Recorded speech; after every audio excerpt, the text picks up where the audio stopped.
اعوذ باللہ من الشیطان الرجیم بسم اللہ الرحمن الرحیم الحمد للہ رب العالمین بارئ الخلائق اجمعین ثم الصلاة والسلام علی اشرف الانبیاء والمرسلین حبیبنا و حبیب الہ العالمین الذی سمی فی السماء احمد وفی الارضین بأبی القاسم محمد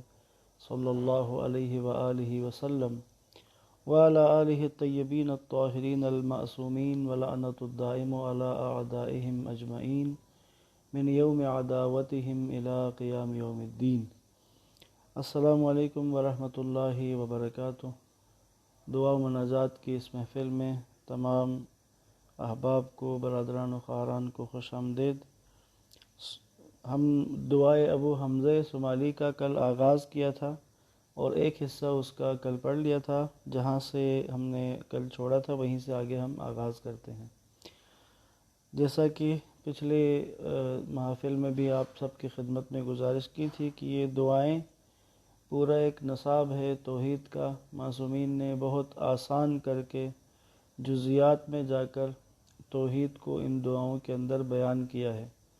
پس مناجات کے ساتھ ساتھ ہم عقیدہ توحید کی اصلاح کے لیے ان دعاؤں کے جملوں اور ان کے الفاظ پر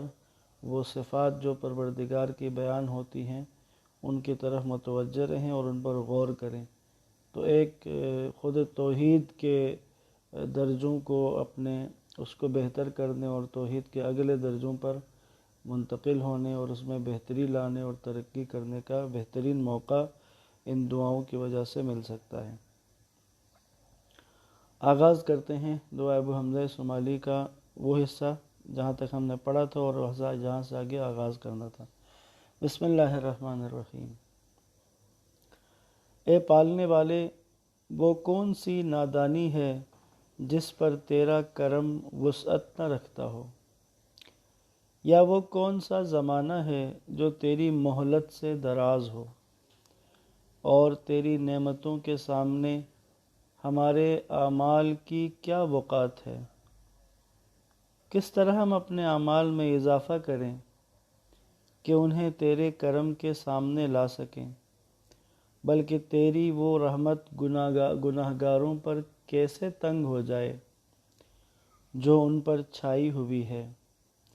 اے وسیع بخشش والے، اے مہربانی والے،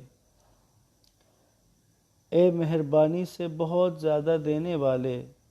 پس تیری عزت کی قسم اے میرے آقا، تو دھتکارے تب بھی تیرے دروازے سے نہ ہٹوں گا،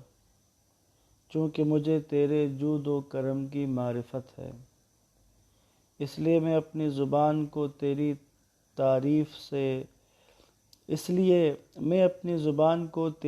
تعریف و توصیف سے نہ روکوں گا۔ تو جو چاہے کر گزرتا ہے، تو جسے چاہے جس چیز سے چاہے اور جیسے چاہے عذاب دیتا ہے، اور جس پر چاہے جس چیز سے چاہے جیسے چاہے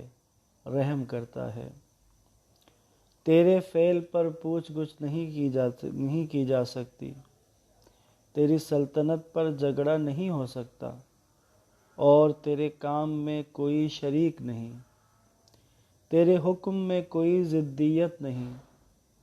اور تیری تدبیر میں کوئی تجھ پر اعتراض نہیں کر سکتا۔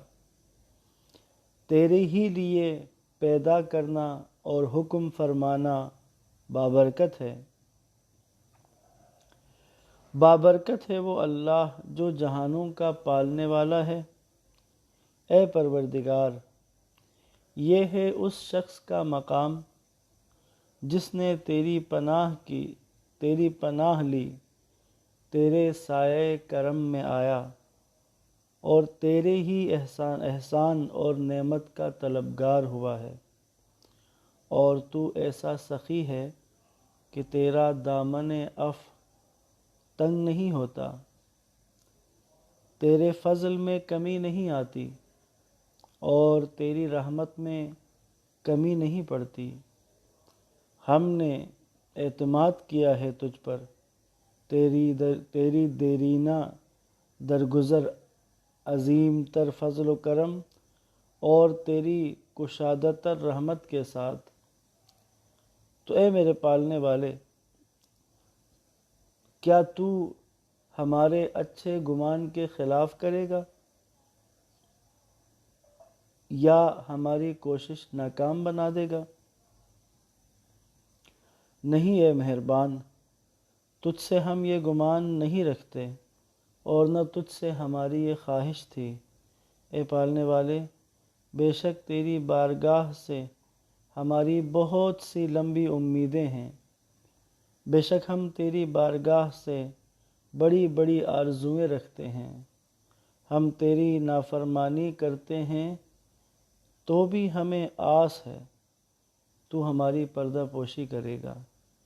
اور ہم تجھ سے دعا مانگتے ہیں تو امید کرتے ہیں کہ تو ہماری دعا قبول کرے گا۔ پس اے ہمارے مولا، ہماری امیدیں پوری فرما۔ اگرچہ ہم جانتے ہیں کہ ہمارے اعمال کی سزا کیا ہے، لیکن تیرا علم ہمارے بارے میں ہے، اور ہمیں اس کا علم ہے کہ تو ہمیں اپنے ہاں سے پلٹائے گا نہیں، چاہے ہم تیری رحمت کے حقدار نہ بھی ہوئے۔ پس تو اس کا اہل ہے کہ ہم پر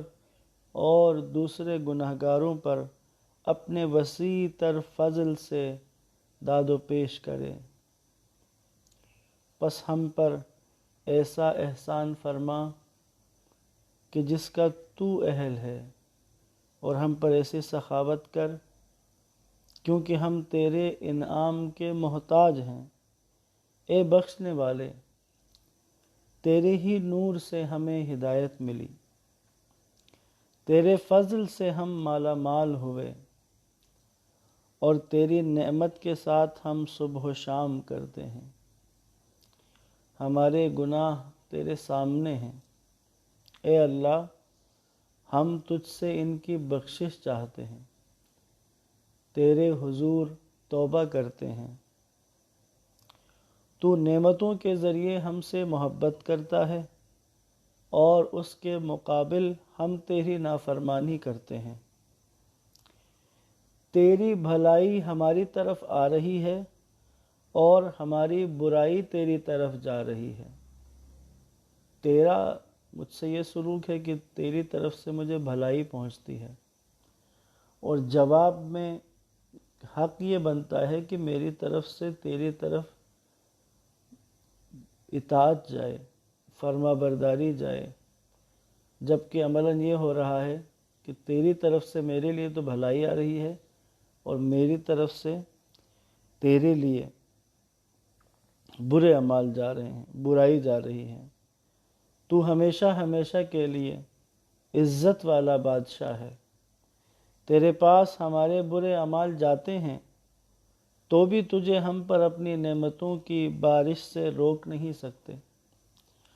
اور تو ہم پر اپنی عطائیں بڑھاتا رہتا ہے۔ پس تو پاک تر ہے، تو کیسا بردبار، کتنا عظیم ہے، کتنا معزز ہے۔ ابتدا کرنے اور پلٹانے میں تیرے نام پاک تر ہیں، تیری ثنا برتر ہے، اور تیری نعمتیں اور تیرے کام بلند تر ہیں۔ اے معبود، تو فضل میں وسعت والا اور بردباری میں عظیم تر ہے، اس سے کہ تو میرے فعل اور خطا کے بارے میں قیاس کرے۔ پس معافی دے، معافی دے، معافی دے، میرے سردار، میرے سردار، میرے سردار۔ اے اللہ، ہمیں اپنے ذکر میں مشغول رکھ، ہمیں اپنی ناراضگی سے پناہ دے، ہمیں اپنے عذاب سے امان دے، ہمیں اپنی عطاؤں سے رزق دے، ہمیں اپنے فضل سے انعام دے، ہمیں اپنے گھر کعبے کا حج نصیب فرما، اور ہمیں اپنے نبی کے روضے کی زیارت کرا۔ تیرا درود، تیری رحمت، تیری بخشش اور تیری رضا ہو تیرے نبی صلی اللہ علیہ وآلہ وسلم کے لیے اور ان کے اہل بیت علیہم السلام کے لیے، بے شک تو نزدیک تر قبول کرنے والا ہے، اور ہمیں اپنی عبادات بجا لانے کی توفیق عطا فرما، ہمیں اپنی ملت اور اپنے نبی کی سنت پر موت دے، ان پر اور ان کی آل پر خدا تعالیٰ کی رحمت ہو۔ اے معبود مجھے بخش دے اور میرے ماں باپ کو بھی، اور دونوں پر رحم کر جیسے انہوں نے بچپن میں مجھے پالا ہے۔ اے اللہ انہیں احسان کا بدلہ احسان اور گناہوں کے بدلے بخشش عطا فرما۔ اے معبود تمام مومن مردوں اور مومنہ عورتوں کو بخش دے کہ جو ان میں سے زندہ اور مردہ ہیں، سبھی کو بخش دے، اور ان کے اور ہمارے درمیان نیکیوں کے ذریعے تعلق بنا دے۔ اے معبود بخش دے ہمارے زندہ مردہ حاضر غائب اور مرد و عورت جوان و بزرگ اور ہمارے آزاد اور غلام سبھی کو بخش دے۔ خدا سے پھر جانے والے جھوٹے ہیں، وہ گمراہی میں دور نکل گئے ہیں، اور وہ نقصان اٹھانے والے ہیں، کھلا نقصان، یعنی جس نے خدا سے اپنا رخ پھیر لیا اس نے اپنا نقصان کیا ہے۔ چاہے ممکن ہے کہ ایسا ہو کہ خدا سے رخ پھیرا ہے لیکن دنیاوی طور پر مالدار ہو، سٹیٹس اس کا اچھا ہو معاشرے کے اندر، لیکن در حقیقت جس نے خدا سے رخ پھیر لیا ہے اس نے نقصان اٹھایا اپنا،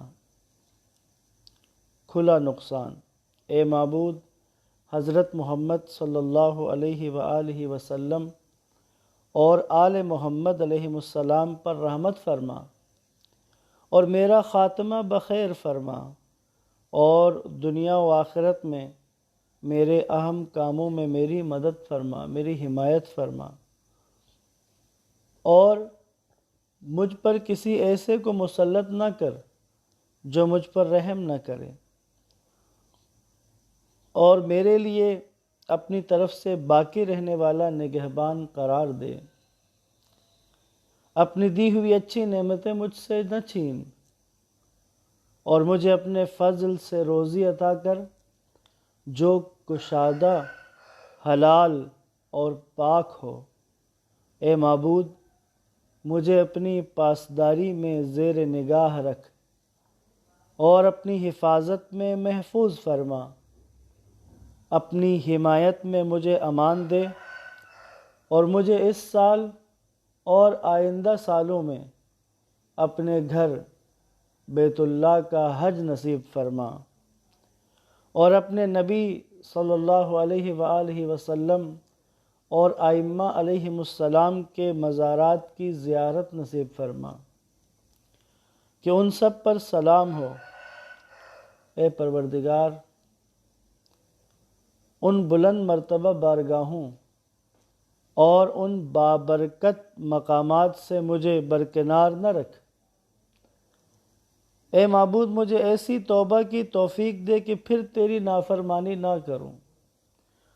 توبہ کی بنیاد یہی ہے، ایسی توبہ کہ جس کے بعد دوبارہ تیری نافرمانی نہ کروں۔ کسی نے چھٹے امام سے سوال پوچھا کہ مولا کیسے پتہ چلے کہ جو توبہ کی ہے وہ قبول ہوئی یا نہیں ہوئی؟ فرمایا اگر تم نے اس گناہ کو دوبارہ انجام نہیں دیا تو تمہاری توبہ قبول ہوئی ہے، یوں ہی سمجھو، اور اگر تم نے اس گناہ کو دوبارہ انجام دیا، تکرار کیا گناہ کا، تو گناہ کے تکرار کے ساتھ قبولیت توبہ نہیں ہے۔ اے معبود مجھے ایسی توبہ کی توفیق دے کہ پھر تیری نافرمانی نہ کروں، میرے دل میں نیکی و عمل کا جذبہ ابھار دے، اور جب تک مجھے زندہ رکھے دن رات اپنا خوف میرے قلب میں ڈالے رکھ، اے جہانوں کے پالنے والے، اے معبود۔ جب بھی میں کہتا ہوں کہ میں آمادہ و تیار ہوں اور تیرے حضور نماز گزارنے کو کھڑا ہوتا ہوں اور تجھ سے مناجات کرتا ہوں تو مجھے اونگ آ لیتی ہے۔ یہ کیفیت بیان ہو رہی ہے بندے کی، اور اس کا شکار بہت سے لوگ ہم میں سے ہوتے ہیں۔ جب کہ میں نماز میں ہوتا ہوں اور جب میں تجھ سے راز و نیاز کرنے لگوں تو اس حال میں برقرار نہیں رہتا۔ مجھے کیا ہو گیا ہے؟ میں کہتا ہوں کہ میرا باطن صاف ہے، میں توبہ کرنے والوں کی صحبت میں بیٹھتا ہوں۔ ایسے میں کوئی آفت آ پڑتی ہے جس سے میرے قدم ڈگمگا جاتے ہیں اور میری اور تیری حضوری کے درمیان کوئی چیز آڑ بن جاتی ہے۔ میرے سردار، شاید کہ تو نے مجھے اپنی بارگاہ سے ہٹا دیا ہے اور اپنی خدمت سے دور کر دیا ہے، یا شاید تو دیکھتا ہے کہ میں تیرے حق کو سبک سمجھتا ہوں پس مجھے ایک طرف کر دیا، یا شاید تو نے دیکھا کہ میں تجھ سے روگرداں ہوں تو مجھے برا سمجھ لیا، یا شاید تو نے دیکھا کہ میں جھوٹوں میں سے ہوں تو مجھے میرے حال پر چھوڑ دیا، یا شاید تو دیکھتا ہے کہ میں تیری نعمتوں کا شکر ادا نہیں کرتا تو مجھے محروم کر دیا، یا شاید کہ تو نے مجھے علماء کی مجالس میں نہیں پایا تو اس بنا پر مجھے ذلیل کر دیا ہے، یا شاید تو نے مجھے غافل دیکھا تو اس پر مجھے اپنی رحمت سے مایوس کر دیا۔ اگر ان جملوں پہ غور کریں تو لذت عبادت کے ترک ہونے کی، عبادت میں، مناجات میں، خدا کے ساتھ راز و نیاز میں مزہ نہ آنے کی، لطف محسوس نہ کرنے کی وجوہات بیان ہو رہی ہیں ایک ایک کر کے۔ یا شاید تو نے مجھے بیکار باتیں کرنے والوں میں دیکھا تو مجھے انہی میں رہنے دیا، یا شاید تو میری دعا کو سننا پسند نہیں کرتا تو مجھے دور کر دیا، یا شاید تو نے مجھے میرے جرم اور گناہ کا بدلہ دیا ہے، یا شاید میں نے تجھ سے حیا کرنے میں کمی کی تو مجھے یہ سزا ملی ہے۔ بس اے پروردگار، مجھے معاف کر دے کہ مجھ سے پہلے تو نے بہت سے گناہ گاروں کو معاف فرمایا ہے، اس لیے کہ اے پالنے والے، تیری بخشش کوتاہی کرنے والوں کی سزا سے بڑی ہے، اور میں تیرے فضل کی پناہ لے رہا ہوں اور تجھ سے تیری ہی طرف بھاگا ہوں۔ تیرے وعدے کی وفا چاہتا ہوں کہ جو تجھ سے اچھا گمان رکھتا ہے اسے معاف کر دے۔ میرے معبود، تیرا فضل وسیع تر اور تیری بردباری عظیم ہے، اس سے کہ تو مجھے میرے عمل کے ساتھ تولے یا میرے گناہ کے باعث مجھے گرا دے۔ اے میرے آقا، میں کیا اور میری اوقات کیا، مجھے اپنے فضل سے بخش دے۔ میرے سردار، اپنے عفو کے صدقے مجھے اپنے پردے میں لے لے اور اپنے خاص کرم سے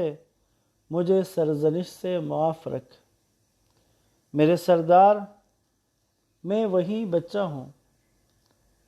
جسے تو نے پالا، میں وہی کورا ہوں جسے تو نے علم دیا، میں وہی گمراہ ہوں جسے تو نے راہ دکھائی، میں وہ پست ہوں جسے تو نے بلند کیا، میں وہ خوف زدہ ہوں جسے تو نے امن دیا،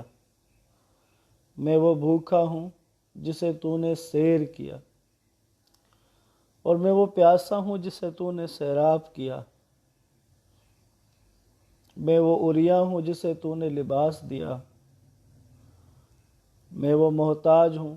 جسے تو نے غنی بنایا، وہ کمزور ہوں جسے تو نے قوت بخشی، وہ پست ہوں جسے تو نے عزت عطا فرمائی، وہ بیمار ہوں جسے تو نے صحت عطا فرمائی، وہ سائل ہوں جسے تو نے بہت کچھ عطا کیا ہے، وہ گناہگار ہوں جسے تو نے ڈھانپ لیا، وہ خطا کار ہوں جسے تو نے معاف کیا، میں وہ کمتر ہوں جسے تو نے بڑھا دیا ہے، میں وہ کمزور ہوں جس کی تو نے مدد کی، اور میں وہ نکالا ہوا ہوں جسے تو نے پناہ دی ہے۔ اے پروردگار، میں وہی ہوں جس نے خلوت میں تجھ سے حیا نہیں کی اور جلوت میں تیرا لحاظ نہیں رکھا۔ میں بہت بھاری مصیبتوں والا ہوں، میں وہ ہوں جس نے اپنے سردار پر جرأت کی، میں وہ ہوں جس نے اس کی نافرمانی کی جو آسمانوں پر مسلط ہے، میں وہ ہوں جس نے رب جلیل کی نافرمانی کے لیے رشوت دی، میں وہ ہوں جو جب مجھے اس کی خوشخبری ملی تو میں دوڑتا ہوا اس کی طرف گیا، میں وہ ہوں جسے تو نے ڈھیل دی تو ہوش میں نہ آیا، اور تو نے میری پردہ پوشی کی تو میں نے حیا سے کام نہ لیا اور گناہوں میں حد سے گزر گیا۔ تو نے مجھے نظروں سے گرایا تو میں نے کچھ پرواہ نہیں کی، بس تو نے اپنی نرمی سے مجھے ڈھیل دی اور اپنے حجاب سے میری پردہ پوشی کی۔ جیسا کہ تو میری طرف سے بے خبر ہے، تو نے مجھے نافرمانیوں کی سزاؤں سے برکنار رکھا، گویا تو مجھ سے شرم کھاتا ہے۔ میرے معبود، جب میں نے تیری نافرمانی کی تو وہ اس لیے نہیں کہ میں تیری پروردگاری ہی کا انکاری تھا، یعنی میرا گناہ اس لیے نہیں تھا کہ میں تیرے پروردگار ہونے کا انکار کر رہا ہوں یا تیرے حکم کو سبک سمجھ رہا تھا یا خود کو تیرے عذاب کی طرف کھینچ رہا تھا یا تیرے ڈراوے کو کمتر سمجھتا تھا، بلکہ حقیقت یہ تھی کہ خطا یوں ابھری کہ میرے نفس نے میرے لیے مزین کر دیا تھا، میری خواہش مجھ پر غالب آ گئی تھی، میری بدبختی نے اس پر میرا ساتھ دیا، تیری پردہ پوشی نے مجھے مغرور کر دیا، یوں میں تیری نافرمانی اور تیرے حکم کی مخالفت میں کوشاں ہوا، پس اب مجھے تیرے عذاب سے کون رہائی دے گا؟ کل کو مجھے دشمنوں کے ہاتھوں سے کون چھڑائے گا؟ اگر تو نے اپنی رسی مجھ سے کاٹ لی تو پھر میں کس کی رسی کو تھاموں گا؟ ہائے افسوس کہ تیری کتاب میں میرے ایسے ایسے اعمال درج ہو گئے کہ اگر میں تیرے فضل و کرم اور تیری وسیع رحمت کا امیدوار نہ ہوتا اور نا امیدی سے تیری ممانعت کو نہ جانتا تو جب میں اپنے اعمال کو یاد کرتا تو ضرور نا امید ہو جاتا۔ اے پکارے جانے والوں میں بہترین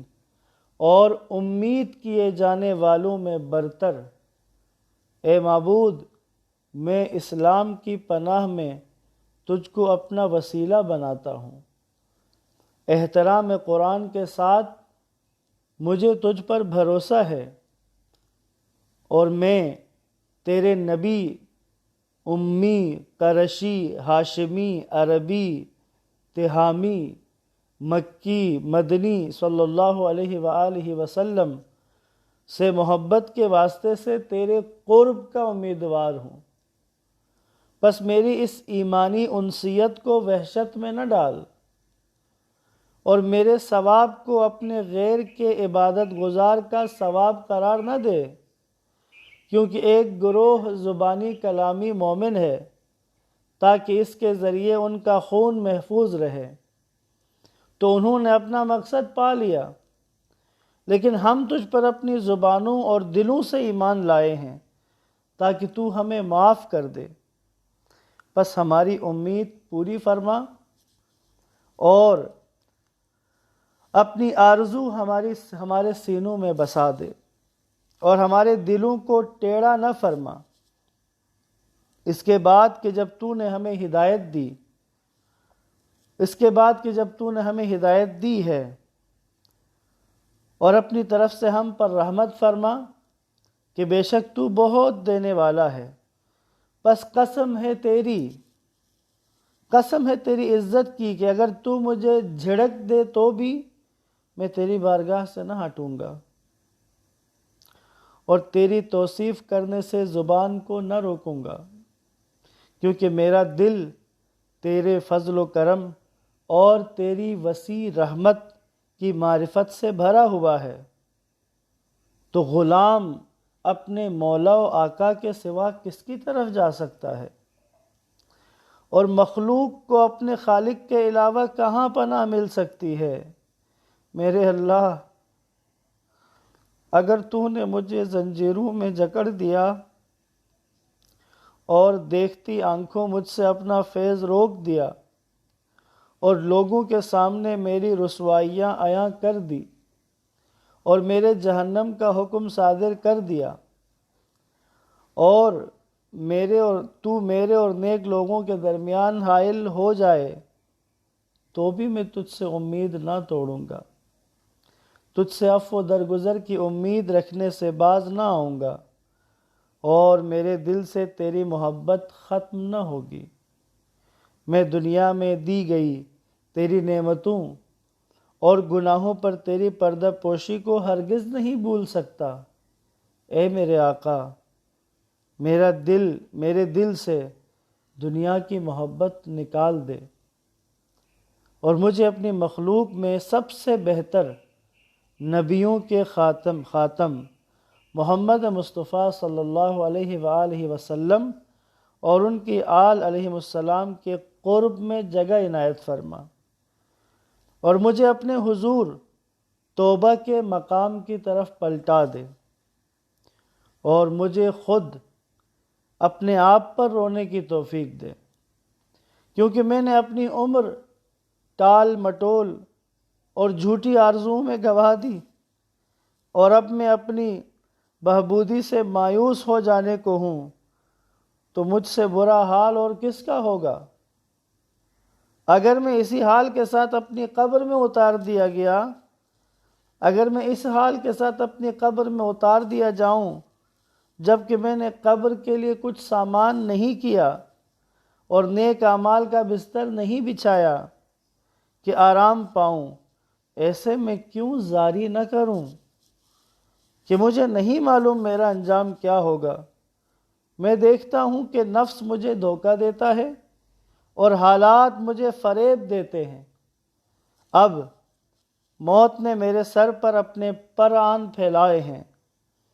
تو کیسے گریہ نہ کروں؟ میں جان نکل جانے پر گریہ کرتا ہوں، قبر کی تاریکی اور اس کے پہلو کی تنگی پر گریہ کرتا ہوں، منکر نکیر کے سوالات پر گریہ کرتا ہوں، خاص کر اس لیے گریہ کرتا ہوں کہ مجھے قبر سے اٹھنا ہے، کہ عریانی و خواری کے ساتھ اپنے گناہوں کا بار لیے ہوئے دائیں بائیں دیکھوں گا، جب دوسرے لوگ ایسے حال میں ہوں گے جو میرے حال سے مختلف ہوگا۔ ان میں سے ہر شخص دوسروں سے بے خبر اپنے حال میں مگن ہوگا۔ اس روز بعض چہرے خندہ اور خوش ہوں گے اور بعض چہرے ایسے ہوں گے جن پر گرد و غبار اور تنگی و ذلت کا غلبہ ہوگا۔ یہاں پر اختتام کرتا ہوں۔ پس عزیزان محترم، جیسا کہ شروع میں بھی عرض کیا اور پچھلے دنوں میں بھی آپ کی خدمت میں عرض کیا کہ ماہ مبارک رمضان موقع ہے اپنی زبانوں کو مناجات کی عادی کرنے کا اور اپنی دعاؤں کے اسلوب کو بہتر کرنے کا، دعا کرنے کا ڈھنگ سیکھنے کا۔ پس صحیفہ سجادیہ ہو یا مفاتیح الجنان میں سے جو دعائیں اس ماہ مبارک رمضان کے اعمال میں ذکر ہوئی ہیں، اگر ان کی طرف توجہ کریں، ان دعاؤں کے لب و لہجے کی طرف توجہ کریں، تو ہم خود دعا کا لب و لہجہ سیکھ سکتے ہیں، اور جیسا کہ بارہا عرض کیا، توحید، عقیدہ توحید کو، توحیدی نظریات کو اور زیادہ مزید بہتر کیے جا سکتے ہیں۔ بس دعا گو ہوں تمام ان افراد کے لیے جنہوں نے دعا کے لیے ہم سے کہا ہے، جو اس وقت ہمارے ساتھ شامل ہیں، لائیو شامل ہیں، یا جو بعد میں ہمارے اس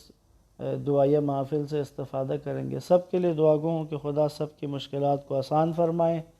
تکلیفوں کو دور فرمائے، پریشانیوں سے نجات عطا فرمائے، گناہوں کی مغفرت فرمائے۔ ان میں سے جو مریض ہیں ان کو شفائے کامل و عاجل نصیب فرمائے، جو بے اولاد ہیں ان کو اولاد عطا فرمائے، جو بے گناہ اسیر ہیں ان کو رہائی نصیب فرمائے، مسنگ پرسنز کو جلد از جلد رہائی نصیب فرمائے، امام زمان کے ظہور میں تعجیل فرمائیں، ہمیں مولا کے اعوان و انصار میں شمار فرمائیں، رہبر معظم کی عمر دراز فرمائیں، آیت اللہ سیستانی و دیگر پراجے کو صحت و سلامتی عطا فرمائیں۔ مسلمان جہاں کہیں بھی برسر پیکار ہیں باطل کے ساتھ، کفر کے ساتھ، خدا ان سب کو کامیاب و کامران فرمائیں، ان کی مدد و نصرت فرمائیں، ہم سب کی خدا عاقبت بخیر فرمائیں، ماہ مبارک رمضان کی برکتوں رحمتوں سے استفادہ کرنے کی توفیق عطا فرمائیں، اور اسی ماہ مبارک میں اپنی مغفرت کروانے اور اپنی پشت کو گناہوں سے پاک کرنے کی ہم سب کو توفیق عطا فرمائیں۔ ربنا تقبل منا انک انت السمیع العلیم وتب علینا انک انت التواب الرحیم بفضلک ورحمتک یا ارحم الراحمین بحق محمد وآلہ الطاہرین۔ والسلام علیکم ورحمۃ اللہ وبرکاتہ۔